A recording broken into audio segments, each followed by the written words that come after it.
एक बार मैंने कंप्लेंट कर दी है।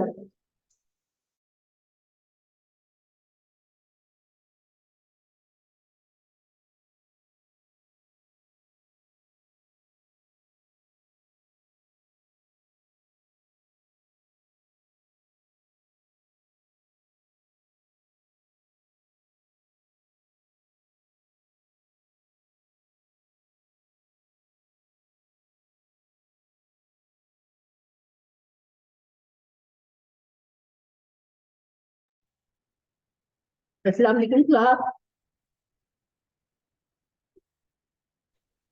अस्सलाम वालेकुम मैम। कैसे हैं आप? वालेकुम जरा अस्सलाम। जी। जी ठीक मैम, आप कैसी हैं? जी ठीक। मेरी आवाज आ रही है? यस मैम आ रही है। हाँ जी भाई, मैम क्या किया इतने दिन? आवाज अस्सलाम आ रही है वालेकुम। लेकिन डिस्टॉर्शन हो रही है। अच्छा, अब ठीक है? जी कुछ बेहतर हुई है। बताएं, इतने दिन क्या किया? कंप्लीट कर लिया अपना अपना काम? मैम मैं कर रही थी मेथोडोलॉजी, बस मेरा हो जाएगा कल तक। मतलब मैं आपको सेंड करूंगी, आप बताइएगा लिटरेचर रिव्यू भी देख के। दिन तो मैम मेरी बहुत ज्यादा फर्स्ट है। गिग रिमूव हो गई थी। मैम हाँ मेरी जी। फर्स्ट गिग रिमूव हो गई थी ना, उस दिन आपको बताया था, तो फिर सेकंड मैंने बना ली थी, उसका टेस्ट भी क्लियर हो गया, तो वो मेरी पब्लिश हो गई थी। गुड। बाकी मैम आपने मेरा मैम देखा मेरी था लिटरेचर रिव्यू? आपने आसिया, आपने टेस्ट ले लिया?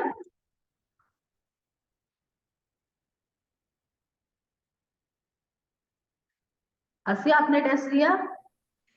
जी मैम, हम पब्लिश हो गए, मतलब काफी टाइम हो गया, आपको बताया तो था। हो गया है आपका कंप्लीट? जी जी। और जुनैरा में क्या मसला है?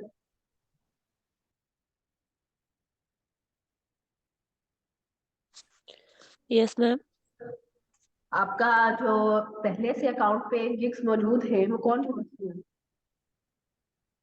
मैम वो मेरी डाटा एंट्री की थी और एक बैकग्राउंड मूवर की थी।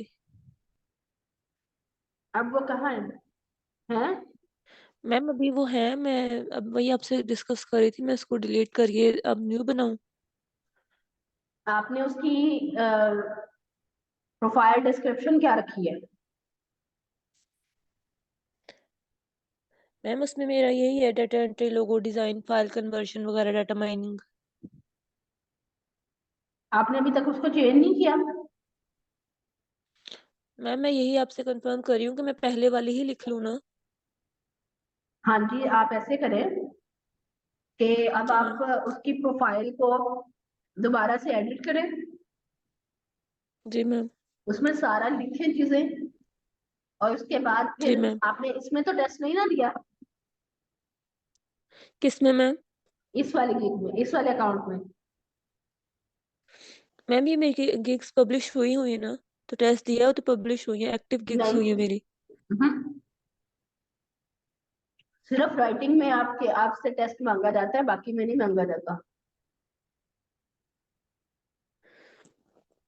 अगर ये राइटिंग की मैम होती सुन। आपको दोबारा से टेस्ट देना होगा। जी मैम। इसकी पहले प्रोफाइल बनाएं, उसके बाद गिग बनाएं, फिर आपको ये टेस्ट का बोलेंगे। Okay ma'am.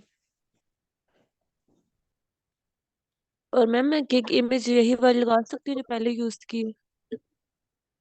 लगा लें, यही ठीक है। ठीक है मैम। अच्छा, मुझे ये बताएं कि जो आपने एकेडमिक राइटिंग में किया है सब लोगों ने, उसमें आपको किस चीज में ज्यादा मुश्किल आई है?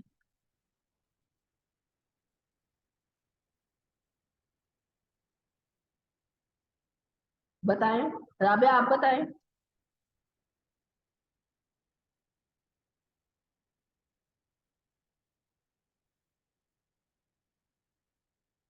किसी में भी नहीं आई? मैम मैं बताऊं? हाँ जी,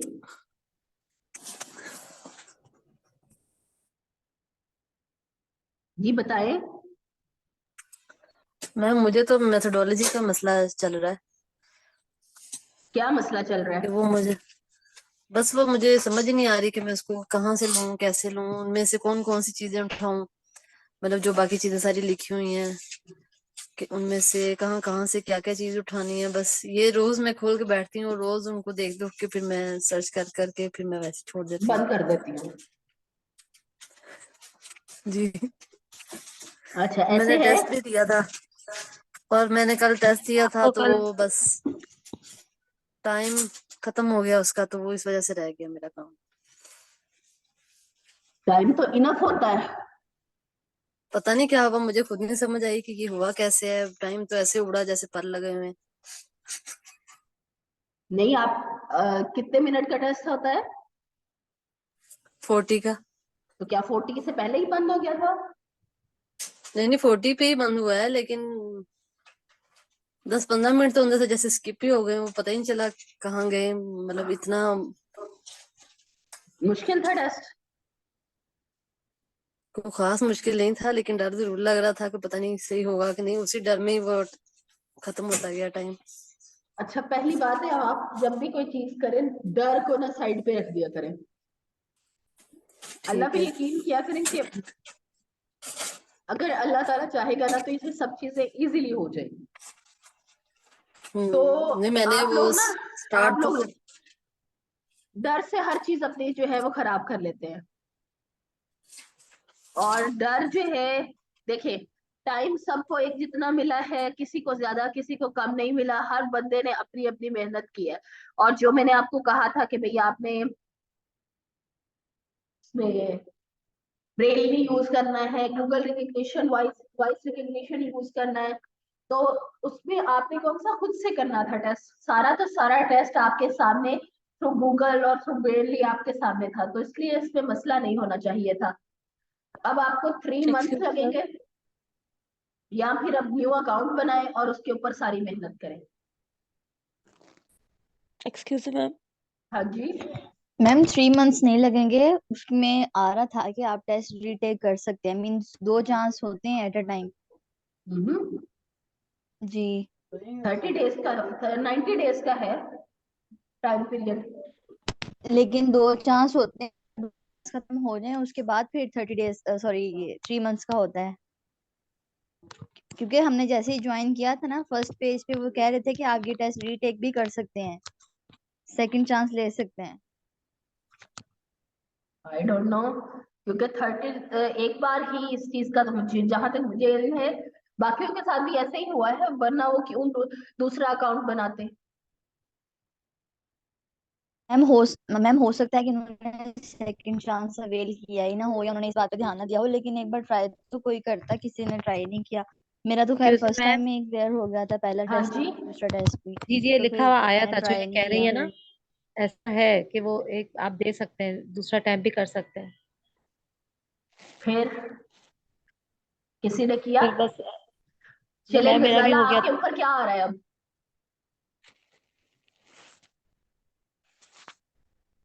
आपके ऊपर क्या आया है टेस्ट एक्सक्यूज फेल मैम। करने के बाद? ऊपर क्या आया है? क्या नोटिफिकेशन आपको नजर आया है? मेरा तो एक मसला तो ये हुआ ना कि वो कीबोर्ड पड़ा हुआ था मेरे पास, तो वो मैं उसको टेस्ट को जब करी थी ना, साथ बैठी थी बेटी बैठी हुई थी, तो पता नहीं मेरा बाजू लगा है कीबोर्ड के किसी बटन पे, तो वो चीज वहां से खत्म हो गई। तो उसके बाद फिर जो है ना, वो एक ये टेंशन बन गई। उसके बाद मैंने उसको वो दोबारा से इधर उधर चेक किया, तो दोबारा से वो आ गया, और मुझे लगता है वो रीटेक वाला जो है वो ऑप्शन दोबारा से हुआ, और फिर वो टाइम का इशू चल पड़ा। इस तरह करके मतलब मुझे लगता है कि ये दोनों काम, उसके बाद आज मैंने नहीं वो खोल के नहीं देखी कि अब उसके तो आगे आपके ऊपर है 90 डेज ऑप्शन पे ही या नहीं आएगा है। फिर। अब तो आपके ऊपर फिर 90 डेज पे ही आएगा। आज क्या आपके ऊपर ये ऑप्शन आया था? मैम 90 डेज का ही आता है। मैंने क्योंकि जब पहली दफा दिया था ना, तो मेरा पहली दफा में तो फेल हो गया था ना, तो वो फिर 90 डेज का आया था। फिर मैंने न्यू अकाउंट बना के वो फिर दोबारा हाँ से जी, ऐसे ही किया है। था। हमारी एक गिग के मैम ऊपर भी ऐसे ही हुआ था, तो वो 90 डेज का ही उसके ऊपर कर किया था। ये तो मैंने आज नई हमारे बात भी सुनी। 9 चले उन्होंने एक्सक्यूज इन्हें मी मैम। पेपर दे दिया होगा।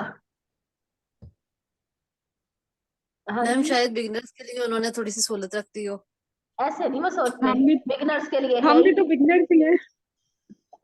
मैम फिर क्या पता कि आजकल में इन्होंने अपडेट दी हो, फीचर ये वाला लगाया हो। चले देख लेते हैं बाकी, क्योंकि बाकी किसी को भी नहीं शो हुआ और आज तक किसी को ऐसा शो नहीं हुआ जो आप बता रहे हो। यस मैम, एक्सक्यूज मी कुछ मैम। पता।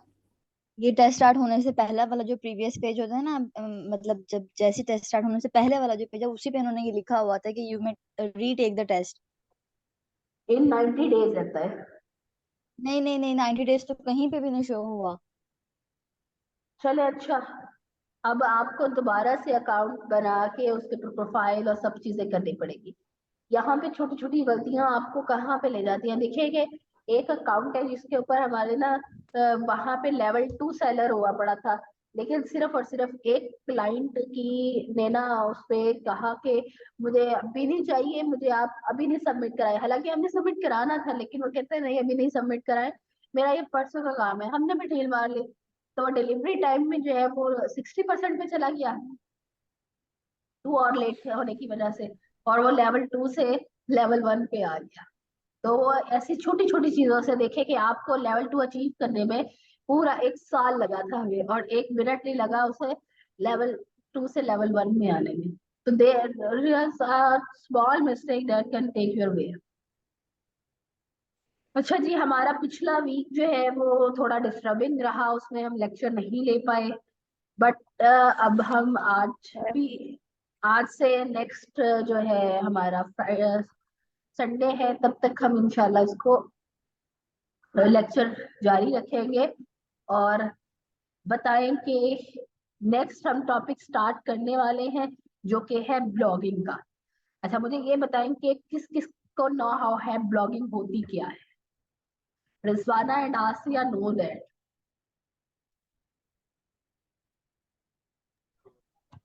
मैम बताइए। ब्लॉग मीन्स कोई भी आर्टिकल हो, टॉपिक हो, उस पे हमने अपना लिखना होता है, स्टेटमेंट्स अपनी सारी लिखनी होती हैं बस। नो। जैसे फर्ज करें कि हमने सर्च कर लिया गूगल पे कि हाउ टू अर्न ऑनलाइन, तो फिर उस पे हमारा जो भी आंसर हमें आएगा, पूरा जो टॉपिक आएगा वो ब्लॉग हो जाएगा एक किस्म का। जी लेकिन कुछ हद तक आपका ठीक है, कुछ हद तक नहीं। बताए आसिया।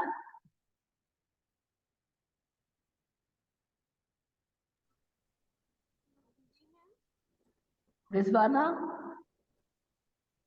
मुझे कॉन्फिडेंट रहा करें कि जो आता है उसको बोला करें।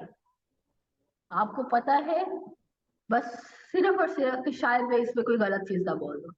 तो एक्चुअली ब्लॉगिंग होती है आपका जो डेली लाइफ की रूटीन है, आप उसको इन रिटन फॉर्म में जो लिखते हैं उसे कहते हैं ब्लॉगिंग। अब इसमें भी डिफरेंट टाइप्स ऑफ ब्लॉगिंग आ जाती है। ब्लॉगिंग लाइक एक ले मैन है, वो अपनी उसको कोई इशू है, उसको इशू लाइक वो कि how to use an android phone उसको यूज नहीं करना आता। अब उससे how to use android phone उसको रीड करना चाह रहा है, तो वो क्या है, जो रीड मटेरियल आएगा that is blogging. Written material जो कि किसी लाइफस्टाइल के किसी भी इशू को कवर करे, उसे क्या कहते हैं हम, ब्लॉगिंग। ब्लॉगिंग एक टाइप की नहीं होती, ब्लॉगिंग 4 से 5 टाइप की होती है, जिसमें इंफॉर्मेशनल आ जाती है, एजुकेशनल आ जाती है, ट्रांसफॉर्मेशनल आ जाती है।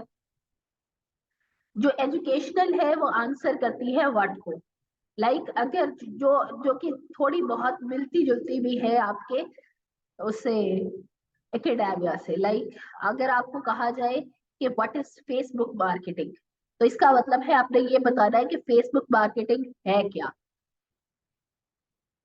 ठीक है, उसके बारे में आपको सारी चीजें बतानी है। But when you move through educational to informational, ये एजुकेशनल है, इंफॉर्मेशनल, तो उसमें आप क्या करते हैं, उसमें आ जाता है आपका हाउ टू, जिसमें आप 5 Ws को आंसर करते हैं। उसमें आप कैसे कि ये चीज किस तरीके से होगी, जैसे इन्होंने बताया how to earn money online, तो this is what about, this is to get information to get information from any site in read form, in writing, जो कि आपके लिखे हुए फॉर्म में जो होगी वो उसे क्या कहेंगे हम, ब्लॉग कहेंगे। अब इसमें भी बहुत सारी कैटेगरीज आ जाती हैं, एजुकेशनल आ जाती है आपकी, आपके जो लाइफस्टाइल आ जाता है, आपका गार्डनिंग के हवाले से प्लांटिंग में आ जाता है, ठीक है, उसके बाद फैशन में आ जाता है, फैशन एंड लाइफस्टाइल आ जाता है, फिर उसके बाद आपका और कौन सी कैटेगरी हो सकती है कि हाउस होल्ड आ सकती है, और उसके बाद मैम आपका ट्रैवल भी आता है, ट्रैवल ब्लॉगिंग। ट्रैवल आती है, शॉपिंग आती है, तो ये क्या है, ये सारी ब्लॉग्स है। अब आप लोगों ने इल्म की दुनिया के जो वेबसाइट है उससे कोई ना कोई वाकिफ होगा यहाँ पे, जिसमें आप पास पेपर ढूंढते होते थे, यस मैम। जी जी तो बिल्कुल। वो क्या है, वो एजुकेशनल इल्म साइट की है। दुनिया भी है, तालीम सिटी भी है। हाँ जी, वो क्या है, एजुकेशनल वेबसाइट है। उसके ऊपर आपने कभी देखा है कि कभी ट्रैवलिंग का कोई पोस्ट हुई हो, कभी उसके ऊपर शॉपिंग की कोई पोस्ट हो? नहीं, क्योंकि वो है ही एजुकेशनल के हवाले से। इसी तरीके से जब आप किसी चीज को चूज कर लेते हो, अपनी कैटेगरी चूज कर लेते हो, आज मैं आपको एक टास्क दूंगी जिसमें आपने अपनी कैटेगरी चूज करनी है। It may be educational, it may be informational, it may be lifestyle, house hold, ठीक है, shopping and other way of fashion. तो जो आप चूज करना चाहें वो चूज करें ताकि मैं आपका अकाउंट बनवा सकूं। ओके, अभी हमने क्या पढ़ना है कि ब्लॉग पोस्ट होता क्या है। अब ये तो होगी कि ब्लॉग पोस्ट, अब लिखते कैसे हैं, एक्चुअली ये लिखा क्यों जाता है, लिखा इसलिए जाता है कि जैसे आप लोग यूट्यूब पे वीडियोस देखते हैं, वो हो जाती है व्लॉगिंग, वी से, ठीक है। वो आप देखते हैं यूट्यूबर्स क्या करते हैं, अपने पूरी जो वो उनके दिन की रूटीन है, या फिर वो कहीं पे जाते हैं, कोई पार्टी करते हैं, वो सारी आप लोगों को दिखा रहे होते हैं। आप कहते हैं why they are they doing such things, कि वो अपनी पूरी लाइफ रूटीन जो है वो दिन की सुबह से उठने के बाद शाम तक वो ब्लॉगिंग करते हैं, ठीक है। वो क्यों करते हैं, उनका उनसे पैसा मिलता है। इसी तरीके से वो कुछ होते हैं ट्रैवलर्स, वो आपको जो हिस्टोरिक प्लेस होती है, जो न्यू प्लेसेस होती हैं, उनका विजिट कराते हैं। जो हो जाती है लाइक फूड की ब्लॉगिंग हो जाती है, वो उस पे फूड एडवेंचर कराते हैं, डिफरेंट स्ट्रीट फूड और जो रेस्टोरेंट के फूड्स है वो उसका आपको रिव्यूज देते हैं। तो ये डिफरेंट हो गई ब्लॉगिंग। इसी तरीके से जैसे यूट्यूब मोनेटाइज कराया जाता है with the help of 1000 watch और आपके जो 4000 वॉच और 1K सब्सक्राइबर। आपने मुझे यही नहीं कहा कि आपने, अच्छा हो रही है रिकॉर्ड, तो 4000 वॉच और 1K सब्सक्राइबर होने चाहिए, तो आपका यूट्यूब का चैनल जो है वो मोनेटाइज हो जाता है। मोनेटाइज का मतलब कि गूगल उसको आपको पे करना स्टार्ट कर देता है। इसी तरीके से व्लॉगिंग में भी आप पैसे कमा सकते हैं। इसमें एक होती है एक्टिव अर्निंग और एक होती है पैसिव अर्निंग। एक्टिव कौन सी हुई, आपने एक 1500, 1000, 2000, 3000, मैक्सिमम 3000 तक का होता है ब्लॉग। आपने किसी को लिख के दिया और उसके लिए आपको उसने उसी टाइम पैसे पे कर दिए, तो वो क्या है, आपकी एक्टिव अर्निंग। दूसरी साइड पे अगर आप अपने लिए एक साइट बनाते हो, ठीक है, जैसे मैं ब्लॉगर्स का के ऊपर आपका अकाउंट बनाऊंगी, इसी तरीके से अगर आप अपनी वेबसाइट खरीदते हो, उसके ऊपर ब्लॉग्स ऐड करते हो, तो वो आपकी क्या है, वो पैसिव अर्निंग हो जाती है। उसके ऊपर आप ब्लॉग्स डालते हो और वो आप अपने लिए कर रहे होते हो, और एट द एंड उसका आपको वो गूगल एडसेंस जब उसको अप्रूव कर देता है, मोनेटाइज कर देता है, तब आपके जो अकाउंट है उसमें पैसे आते हैं। This is two type of earning in blogging. अच्छा, अब जो ब्लॉगिंग है इसमें बहुत सी चीजें मैटर करती हैं। वो चीजें क्या मैटर करती है, वो ये है कि इसकी राइटिंग कैसी होनी चाहिए, ये लिखा किस वे में होना चाहिए। उसके बाद इसकी एसईओ आ जाती है, वो ऑन पेज होती है, ऑफ पेज होती है, और कीवर्ड सर्चिंग होती है, ठीक है। पहले आपको जो ब्लॉगिंग है वो लिखना सिखाओगे कि किस तरीके से आप एक आर्टिकल लिख सकते हैं। उसके बाद आपको कीवर्ड सर्चिंग कैसे की जाती है, एसईओ किस तरीके से की जाती है, वो आपको बताइए। अब आप लोगों के ने कुछ साइट्स देखी होगी, पहले हम उस साइट को देख लेते हैं, फिर हम देखते हैं कि ये क्या है। कैसे, how to earn money online. अब मैं पहले आपको दिखा देती हूँ कि एक ब्लॉग किस तरीके से नजर आता है। पहली ये साइट है, ये पहली जो साइट आती है इसका मतलब है गूगल ने इसको बहुत हाईली रैंक किया हुआ है। ये इस कीवर्ड के अंडर ये फर्स्ट साइट है, फर्स्ट नंबर पे है। अब ये देखिए, ये सारा ब्लॉग लिखा हुआ है, एक बार आप देख ले, फिर हम इसको डिफाइन करते हैं कि ये किन चीजों पे मुश्तमिल होता है।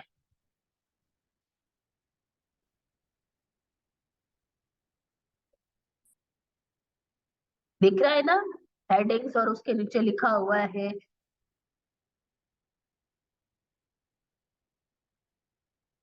ये सारा क्या है, ये एक ब्लॉग है। अब आपने कैसे लिखना है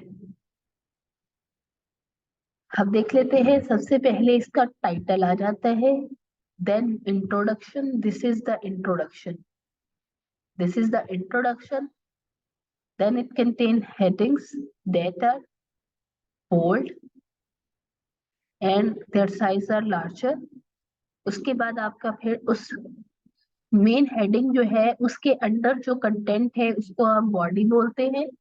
और इसी तरीके से हेडिंग 1, ये हेडिंग 2 आ गई और इसका कंटेंट है फिर हेडिंग 3 और हेडिंग 4 एंड सो ऑन। इस तरीके से हमने इसको सब हेडिंग्स भी बनाई हुई है और उसपे हमने इसको राइट कर दिया। अब इसका जो असल मेन मकसद क्या था कि मेक मनी ऑनलाइन, ये क्या है, ये टॉपिक नेम है, ठीक है। अब हम भी देखते हैं कि इसको लिखा कैसे जाता है। सबसे पहले लिखने से पहले आप प्लानिंग करते हैं।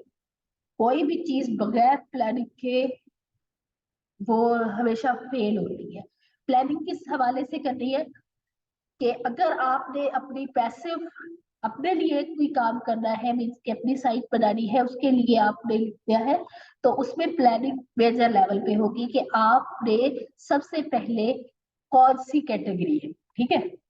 मीन्स कि आपकी कैटेगरी समझ ले कि वो सॉरी एजुकेशनल है या लाइफस्टाइल के बारे में है, तो इसका मतलब है कि आपके जो ब्लॉग्स होंगे वो सिर्फ लाइफस्टाइल के अकॉर्डिंग होंगे या फिर वो होंगे फॉर एजुकेशनल। आप उससे हट के इधर उधर की बात नहीं कर सकते, आप कोई ऐसा ब्लॉग नहीं एंटर कर सकते जो कि आपकी कैटेगरी से बिल्कुल बिलोंग ना करता, ठीक है।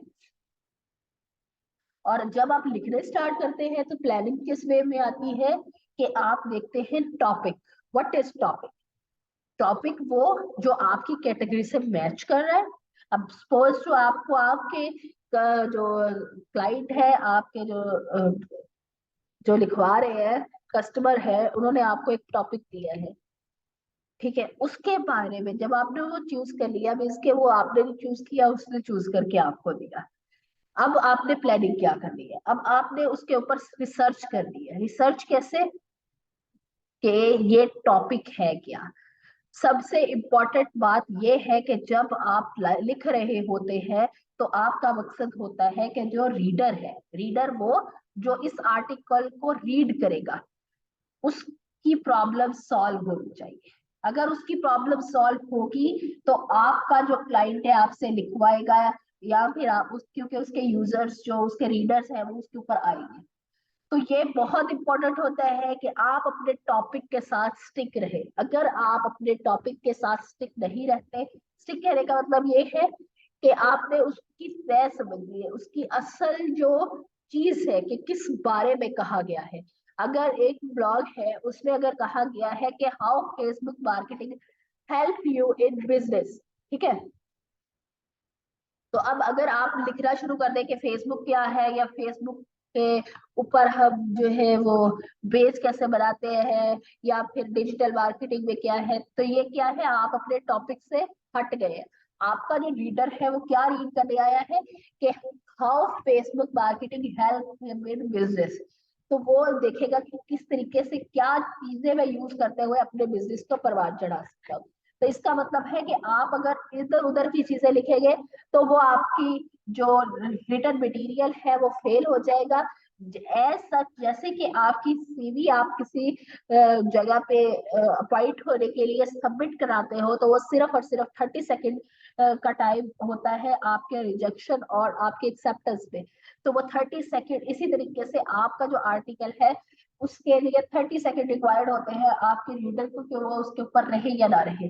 आपने देखा होगा जब आप वीडियो देखते हैं, कोई भी वीडियोग्राफी, तो यूट्यूब पे आप कोई भी पोस्ट, कोई चीज भी सीखने के लिए आप उससे ऊपर करते हैं, कोई वीडियो ओपन करते हैं, आप उसी टाइम देखते हैं, 30 टू मैक्सिमम 1 मिनट में आप अंदाजा लगा लेते हैं कि ये आदमी आपको आगे क्या सिखाएगा। आप ये जो आप सीखने आए हैं या जो आप सर्चिंग के लिए आए थे, क्या वो इसको कवर करेगा। अगर वो नहीं कवर करता हुआ नजर आया, आपने क्या कर देना है, बैक कर देना है और किसी और की वीडियो पे चले जाते हैं।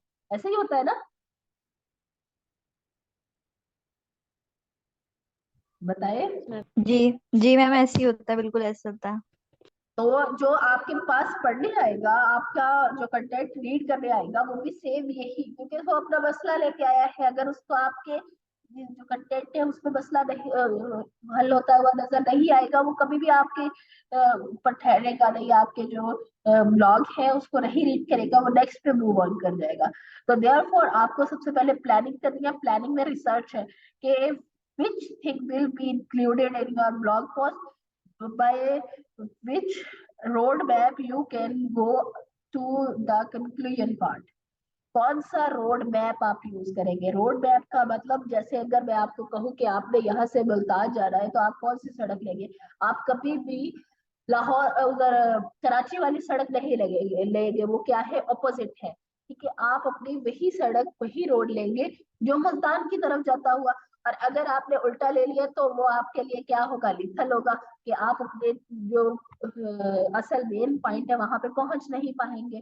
इसमें भी यही है, अगर आपने कौन सा रोड मैप यूज करते हुए कंक्लूजन तक पहुंचना है, इसमें आपने स्टेप्स कौन से लेने हैं जिनके जरिए आपने कंक्लूजन तक पहुंचना है।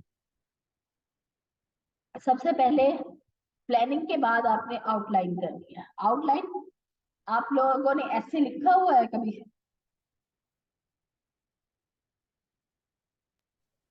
यस यस मैम, मैम, बहुत एकेडमिक्स दफा। में लिखते थे। हाँ जी, ऐसे लिखा है, उसकी आउटलाइन बनाई है कभी। जी बिल्कुल। जिसपे, जिसको आप कंटेंट लिस्ट भी बोल सकते हैं, आउटलाइन भी बोल सकते हैं। इसमें आप क्या करते हैं, लाइक मैम मैं ऐसे अगर आपसे कहती हूँ कि how Facebook marketing help you in your business, मैं अब इसकी आउटलाइन कैसे बनाऊंगी। अब मैंने उसको ये बताना है कि अगर तुम इन तरीकों से जाओगे तो तुम्हारा जो बिजनेस है वो परवान चढ़ेगा। उसमें स्टेप्स हो गए, वो स्टेप्स कौन से हो गए कि make your business page, make a profile, add a picture. ठीक है, उसके बाद customize your page, add your contact info, add your website information, add your YouTube channel, daily post. ये सारे मैंने उसको तरीके जो है, ये मेरे जहन में आए, मैंने उसको आउटलाइन कर दिया। ये क्या था, एक आउटलाइन बनाई। अब मैंने उसको ये इन तरीकों से जब बताया, तो वो डेफिनेटली मेरे जो ब्लॉग जो है वो रीड करेगा। ये क्या थी, आउटलाइन थी। समझ आई कि जब आपने कोई भी टॉपिक लेना है, उसकी तह तक जाना है। तह तक जाने के लिए आप उसके आउटलाइन बनाते हैं। आउटलाइन वो जिसके जरिए आप नेक्स्ट मूव कर सको, जिन रास्तों से जाके आप एट द एंड कंक्लूजन पे पहुंच जाओ।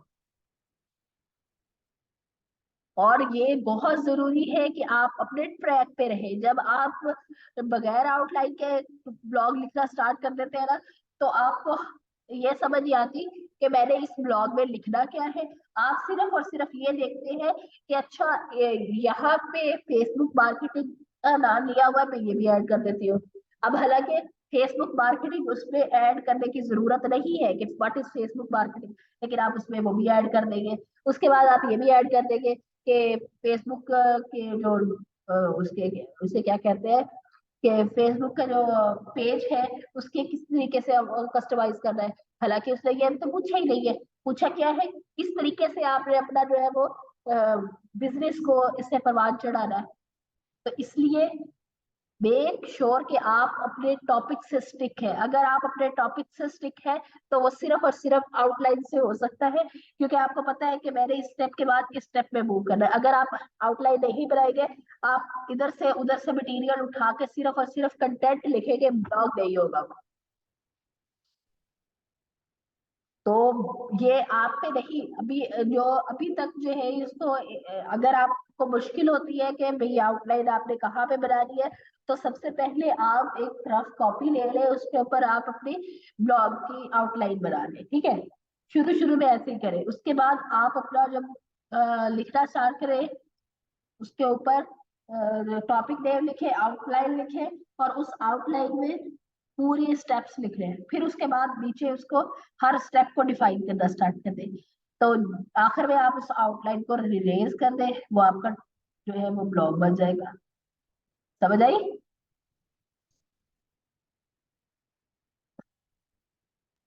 हाँ मैम जी, आपने क्या कहा, आउटलाइन को क्या करें आखिर में? इरेज कर दें, वो ऐड नहीं होगी ना। बहुत सारे ऐसे होते हैं उसमें आउटलाइन ऐड नहीं होती।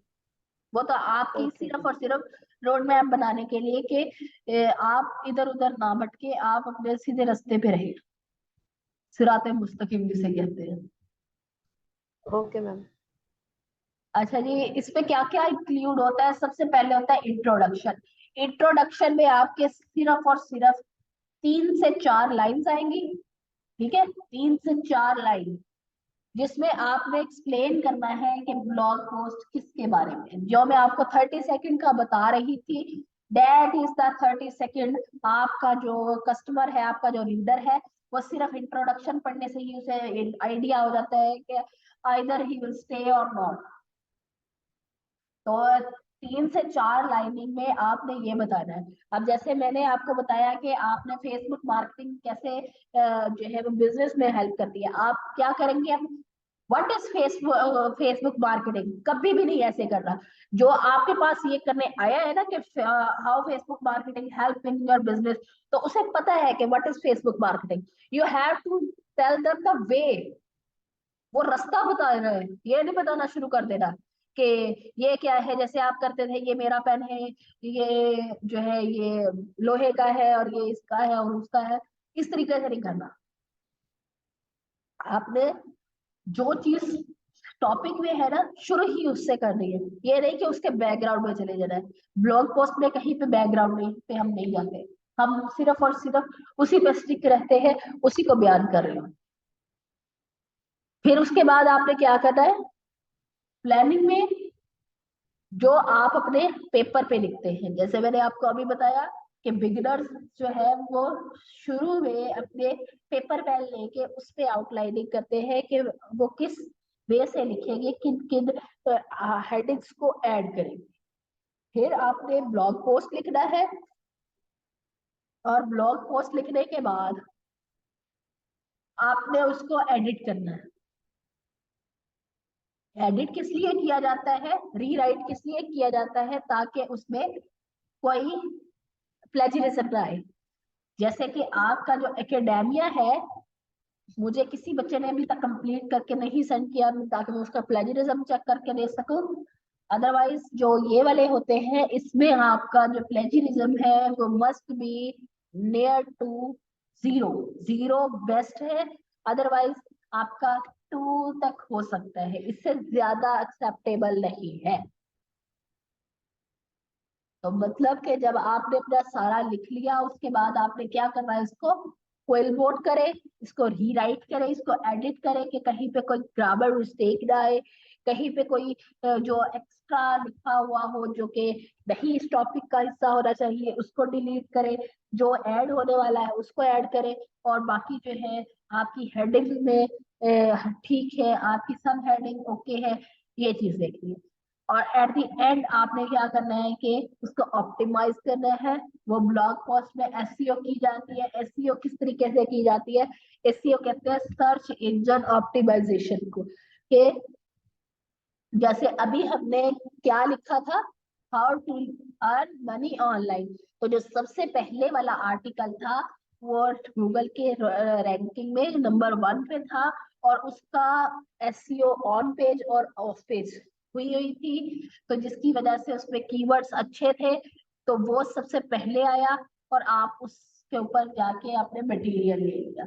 तो हम देखेंगे कि एसईओ क्या होती है, फिर उसके बाद तो आपने जो लिखा हुआ होगा उसको शेयर करें ताकि लोग ज्यादा से ज्यादा रीड कर सके। और एट द एंड आपने उसको conclusion is most most most important, क्योंकि आपका जो रीडर आया है उसको जरूरी है कि वो एक कंक्लूजन पे पहुंच पाए।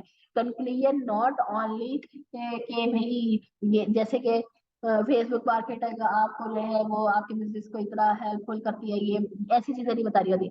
आपने उसमें कोई ना कोई अहम पॉइंट बताना होता है, जैसे कि कोई किसी यूट्यूब का लिंक दे सकते हैं आप जिसमें अच्छे से बयान किया हो, और या फिर आप इसमें कह सकते हैं कि अगर आपको नहीं समझ आ रही, you can contact me at in comment box, और थोड़ा सा उसको समराइज करने के बाद ये चीजें जरूर करनी होती है, और ताकि आपका जो रीडर है वो सेटिस्फाई हो कि एट द एंड उसका जो सोल्यूशन, उसका जो प्रॉब्लम थी वो सोल्यूशन की तरफ पहुंच चुकी है। अच्छा जी, ये देखिए कि रिसर्च सबसे बड़ी इंपॉर्टेंट थिंग है। 90% ब्लॉग जो है वो रिसर्च पे आपका डिपेंड करता है, क्योंकि जो आपने कौन सा खुद से लिखना है, आपने एज इट इज जो गूगल पे पढ़ा हुआ है आपने वही लेना है ना। मसला क्या है, आप कितना अपने टॉपिक पे स्टिक रहते हैं, उसके ऊपर आपकी कितनी रिसर्च है, कितना प्रोफेशनली आपने उसको सर्च किया है, कितना परसेंट वो किसी रीडर की मुश्किल सॉल्व कर रहा। तो सबसे ज्यादा इम्पोर्टेंट इसमें क्या है, क्योंकि देखिए एआई जो वो है कोई क्या है वो quill board, AI writing system, वो आपको राइट करके उसकी कॉपी पेस्टिंग जो आप कर रहे हो उसका प्लेजरिज्म ऑफ कर देता है। आपने सिर्फ और सिर्फ क्या करना है, आपकी रिसर्च इतनी तेज होनी चाहिए। रिसर्च का मतलब कि आपने टॉपिक को इतने अच्छे तरीके से सर्च किया हो ताकि आप का जो लिखा हुआ है वो यूनिक हो, और उसमें किसी भी रीडर को पढ़ने के बाद वो किसी कंक्लूजन पे पहुंच पाए। अदरवाइज अगर आपका कोई ब्लॉग जो है वो कोई सिर्फ और सिर्फ एक इंफॉर्मेशन, इधर की किसी का हाथ, किसी का पैर, किसी का जो मुंह है वो बता रहा है, मीन्स की कोई एक होल सिस्टम नहीं क्रिएट कर रहा, तो आपका ब्लॉग फेल है। और ब्लॉग फेल होने की सबसे बड़ी यही है कि आप लोग रिसर्च नहीं कर